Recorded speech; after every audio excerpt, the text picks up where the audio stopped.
All right.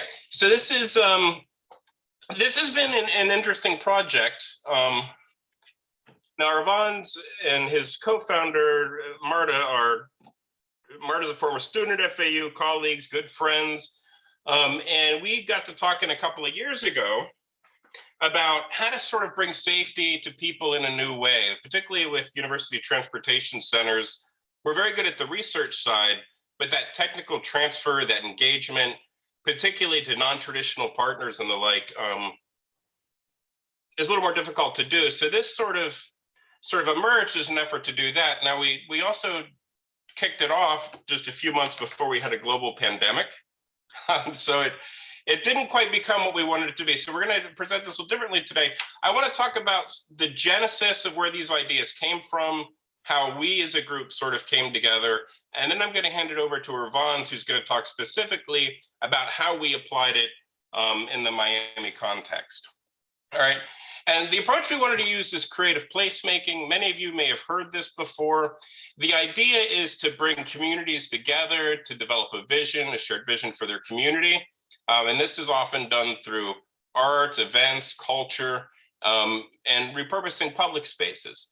So those are the kinds of ideas we're taking here, but we want to bring an explicit safety thread through this. So this isn't just intended to be a celebration of the uniqueness of a culture, but to embed safety concepts in that so that as a community works to realize its vision, safety is integrated into that. So any future activities that come out have safety embedded in what's going on.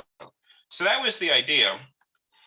Now, what triggered it was something we started, and this was a decade ago. There's a warehouse district in Fort Lauderdale, now called Flagler Village, and some artists had begun repurposing some of these warehouses as galleries, and they were starting to get street activity. And it raised an issue of how can we safely accommodate pedestrian activity in a long, straight street that doesn't have any facilities, right? So what I thought looking at this is it reminded me of what you see in the Netherlands, the Wooner Street, where as traffic was introduced to some of these smaller streets, what was done was trees and parking and the like were put into the right-of-way to deflect traffic. And in so doing, it was intended to force vehicles to travel slowly at pedestrian speeds of say 3 to 5 miles an hour, and to force the driver to pay attention to what's going on in the street. So it becomes a street that can be shared by cars and by people because people dominate through the design. Now, nothing like this had really been done in South Florida. We wanted to try that, but we knew we weren't going to get a lot of support from the city that oversees this street, because Florida is somewhat of a unique place, as you might know, right? We're the home of Florida Man, right? Most of the people down here are a little better than animals. You see this in the news all the time, right? I heard Florida described this way. Florida is like the grease pit at the bottom of the George Foreman grill, that all the noxious elements and grease and nastiness eventually all filters its way down here, and that becomes Florida, right? So we're not the kind of people who are predisposed to behave in a civilized fashion. Now, I decided to buck the trend because I believe that as awful as we may be as Floridians, right, that if you create an environment that communicates what safety is in a clear and transparent way, not just civilized people like people in the other 49 states, but even Floridians will behave in a way that enhances safety. And the goal here is to make a street where a kid can walk straight out into that street without fear of being injured in a crash. So that was the challenge, to create a Wooner Street. So we got local community people together. We partnered with a local landscape firm. So this was FAU, local landscape firm, and a couple of realtors in the area. We got the word out and we brought some beer and wine, and suddenly everybody turned out for social hour. And we started developing a shared vision for what we want this area to be. We realized that the street could be an incubator for the redevelopment of the broader area. All right, now we wanted to do this low cost. So we partnered with Lowe's. Lowe's has a lot of materials that, people that are doing their home improvement projects will cut a piece of lumber, and they'll get an 8-12 foot piece of lumber and leave 4 or 5 feet. So we were able to get all of those for building materials. They loaned us plants for the day to hold an event. So we got materials from Lowe's. We did some improvement on the property. We painted up the buildings. right? Now, the fun thing about working with landscape architects is they have access to nurseries where you can get large trees, right? And so what we wanted to do, I wanted to ignore everything I learned in civil engineering school about the hazard of street trees, right? What we want to do is we want to move the street trees out of the right of way, out of the clear zone, right? I decided to disregard everything I learned, and I wanted to put these things right in the middle of the street so that cars could crash right into them. And so that's what we did, right? And we threw other obstacles in the street. We made it an obstacle course that you had to travel through, right? And we did this. Here's how we did this. We couldn't close the street, so we got an event permit, right? And lo and behold, we did this, and look at what happens. We've got an automobile moving at the speed at which a woman's comfortable pushing her child in a stroller, right? It worked even here in Florida. And it was funny at the time, right? Because the transportation director for City of Fort Lauderdale that we got the permit from came out and she yelled at me. She's like, if I'd known you guys were going to do this, I would have never signed off on that. But once you start doing it, right, once you change the culture, these things can go forward to the point where now these kinds of projects are pretty common in Fort Lauderdale.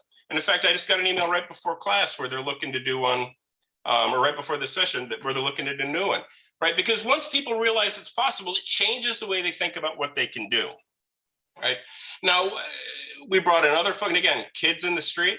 This is what the goal was, right? But we partner with other stakeholders we thought might be interested. Our critical mass bicycle group. Community wanted a community garden. We brought that in. Food is key for these sorts of spaces. So organic food and produce, we made an ad hoc dog park. And when you've got these things, again, more food, seating to go with that, art, coffee. But the whole thing, and this is the important thing, the whole thing was intended to be educational, right? So all of these features that we put in the environment, we labeled them, explained what they were, so they became part of the vocabulary for people looking to change and enhance their community, right? So center planning islands, street trees, they know what to ask for, and they know what they get when they ask for those things. So that was what we were trying to do.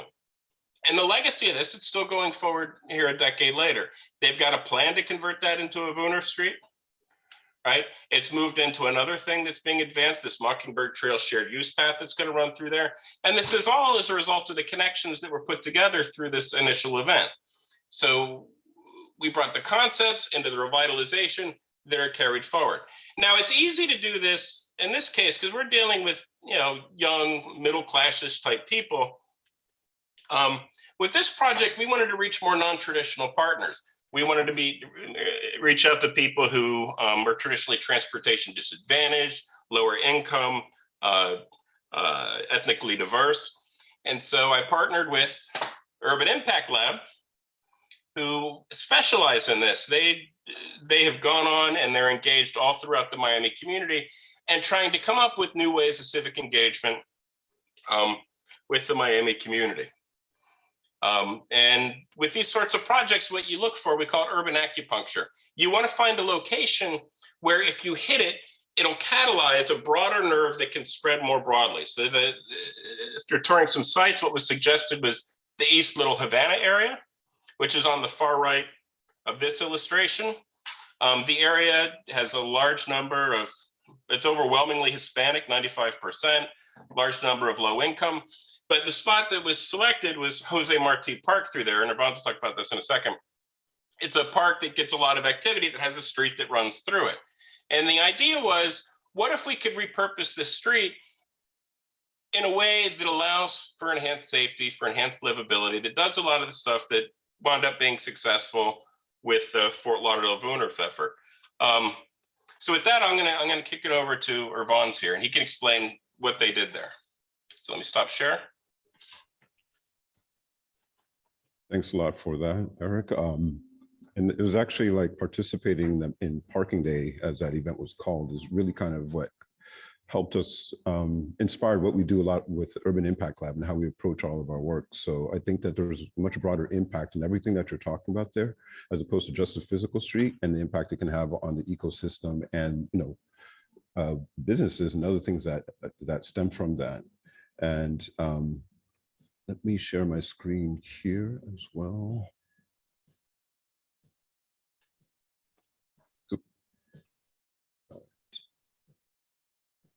So kind of exactly what you're highlighting there is like, what was the name again? Acupuncture, right? You called it acupuncture. And for us, many times as part of the work that we do, we call it an impact point, because as point of like, if you find an area that can have the broadest amount of impact on an area, you can start systemic change is kind of how we look at it. And as part of these, as part of this type of work that's called placemaking, there's a lot of elements that need to kind of be there. And this area in Little Havana kind of had all the frameworks for it. It has the density, it has the influx of people, but more importantly, it's the mix of people who were there. And it's, you have children and families. We have a very strong elderly population. So these are the types of areas where a lot of the rest of the country are going to look like soon. So as part of, it's clear that the need is there, but the question that we were trying to focus on is part of the how and the why. How do you get residents to talk about such complicated issues like traffic safety and traffic counts? You know, like the average person doesn't know what level of service means, or how do you get them to understand what like a non-motorized vehicle, a non-motorized unit, which is kind of how they count people, right? If you're trying to explain that to a kid or a senior, because again, those are the ones who need it the most, you can't translate a lot of these issues in words. So a lot of times what we focused on, what we're trying to do as part of it, was just to create an experience and try to engage and connect people with where they're at. So as part of that, like in some of the notes that you put together here, like we started and met people tangibly where they were. We started with, if anybody understands City of Miami politics, it's complicated, right? You can't necessarily just rely on the elected officials to help out in any way. This area, again, with Little Havana, is very, it's almost 90% Latin and Hispanic, so you can't approach it in any way as you would in other places. So how do you have these complex conversations? And so we started with a series of focus groups, but we didn't call them focus groups. We essentially just connected with the families who are on the ground by a series of meetings. We went to their playgrounds, we went to the schools, we went to the churches in the area, and we found out how the communities communicated, and that was through WhatsApp, and that's kind of where we started those conversations. And if I just scroll through some of the notes that you have here, like, you know, so as part of what we found in results of the conversations with these residents, and again, just understanding these are low-income families, many of them have 2 or 3 jobs. They don't have time to come out to random meetings or spend hours at a time. We use WhatsApp, and we were able to engage and communicate with them to find out what would mean most meaningful to them. And as part of that participation, we came up with these series of activations and events on this particular street that Eric mentioned, called Fifth Street. And again, it is a street that divides the Jose Marti Park in the area. And so again, it just started with physical location of the street was kind of the focus point of where all these things were going to happen. And so as part of that, we focus on the space and place. We bring in a diverse group of people. Again, we made these activations and events and meetings and conversations that we had with them personal. We held the meetings in and around the street. We held it in Spanish and in their own languages. And we also made a specific effort and point to not do any charrettes because we've all been shredded to death in one form or another. And we focus on how do you create an experience to inform and engage people that means something to them, and we focus how this entire experience will make them feel, as opposed to preaching or engaging and talking too much. We also included we found out in the different conversations that the children were kind of the focal point of the community and the families, right? So we made sure that if we had a meeting, we engaged the childcare and made that available for the families so they could attend and participate. So as part of everything the first thing that one of the first things that we ended up doing was called the Cardboard Challenge, and it focused on this.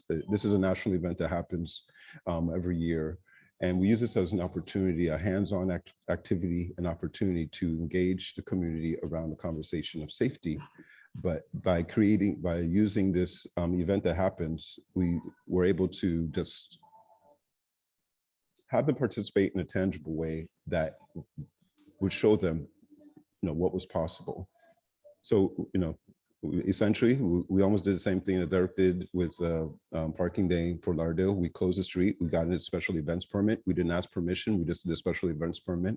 We closed the street down. We got a bunch of volunteers, and we organized a cardboard challenge. But what we gave them was a specific goal to focus and to talk about, if they were to rebuild their neighborhood out of cardboard, what would they want to see? And then we framed the conversation around that. We helped that guide what they actually built. So everybody participated, and you can see like the kids and participants all, whoops, going the wrong way. They built different types of homes, but then also like they also started drawing. What you're seeing here is like they started to draw bike lanes.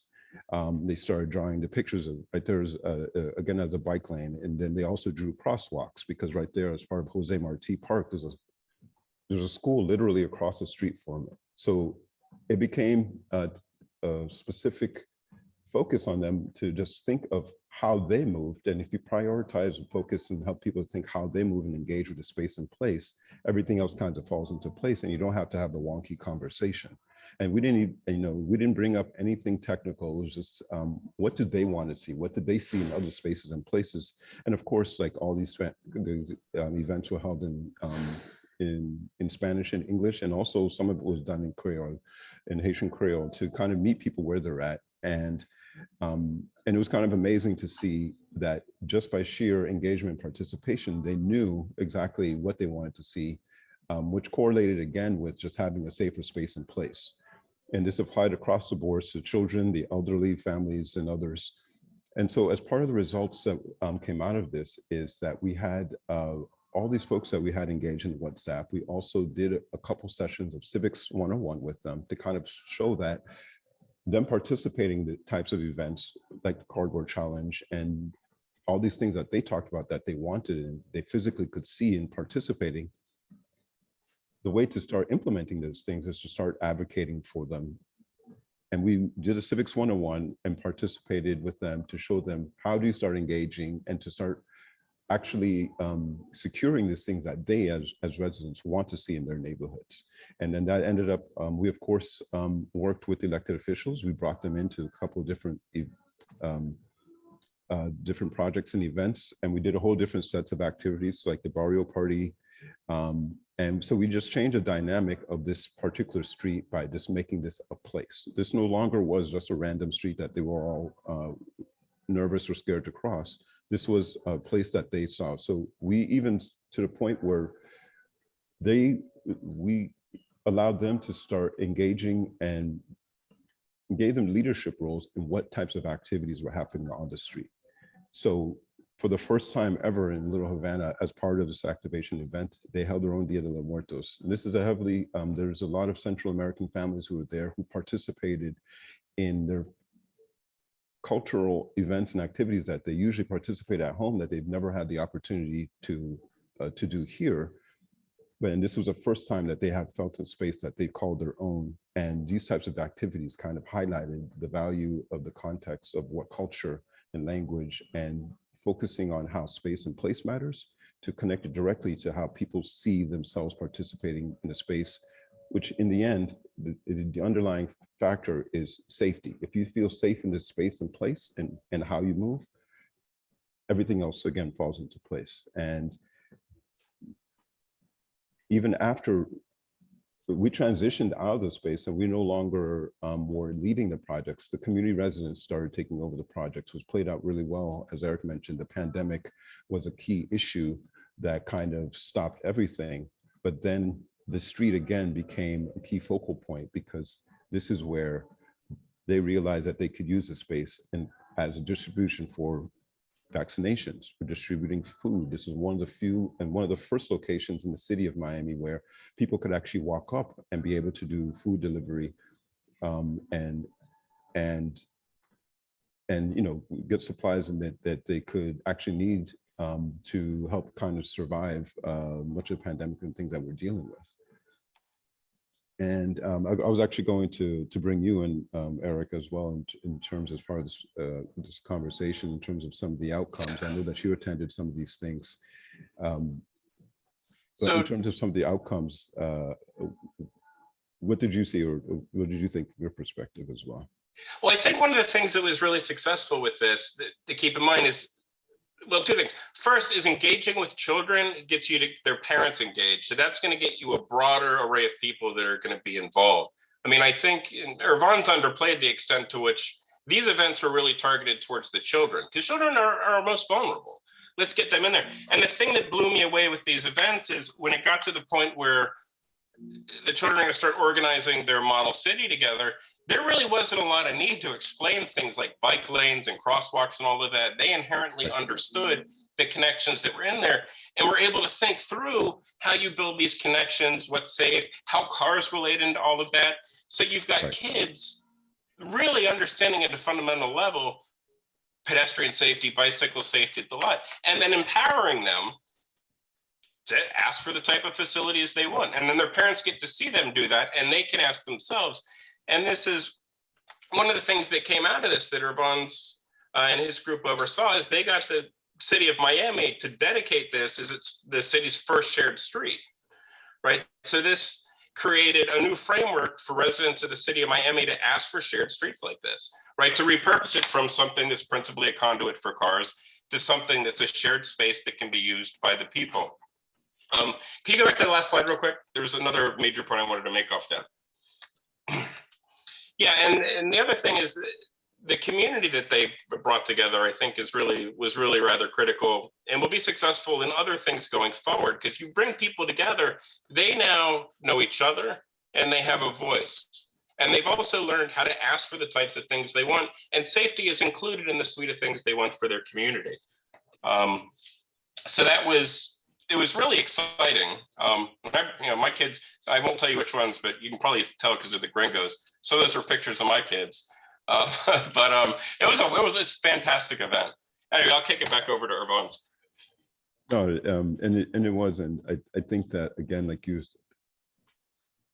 kids were key to it, but again, it was in terms of having the broader conversations with them as to like what worked for them, for the residents in the past, in terms of how and why they would, to get them to participate, because in Little Havana, people come to this area many times to ask them for things or ask for information, and they don't feel the need to engage because they don't have a reason why. And we, as part of the conversation, children was their priorities. The broader language in terms like, how do you focus on the climate, or how do you fix safety, or how do you fix traffic, gets lost on them many times, much less even if you translate it in a different language. But they do understand, how can my kid cross the street? How can my child cross the street? How does my parent who lives in a senior home half a block away be able to walk to the park? And what difference does that make to my quality of life? And they understand that. You don't need to use level of service, but in the end, all those things come out. They understand that. They say, we don't want 100 cars coming through here every 10 minutes. We only want 1 or 2. And that translates exactly to the type of information and data that safety engineers and others need to create these plans that will make an impact on the area. And and they're doing it in other cities, and we talk about a 10-minute city and other things like that, but the underlying need for it is the ability for people to walk. And if you prioritize people, especially the most vulnerable, everything else falls into place. So Irvan, this is Jennifer. I'm just going to interject real quick. There's about 2 minutes left. If anybody has any questions, now would be the time to submit them. We probably have time to maybe answer one, but if you do have any questions, please go ahead and submit them now. Just wait 1 second. Oh, actually, I should stop sharing. Sorry about that. And you're also always willing to email us afterwards if something occurs to you after the fact. Time to ask now. That's a good point. I will be sending out the the recording and other information as a follow-up to everybody who registered. So if you have follow-up questions, we can connect with you then. Well, it's actually 2:59, and I think we have no questions came in. You guys did such a great job. Everything was answered. So I think we'll just go ahead and sign off now. But I wanted to thank our presenters today and thank everybody for joining us.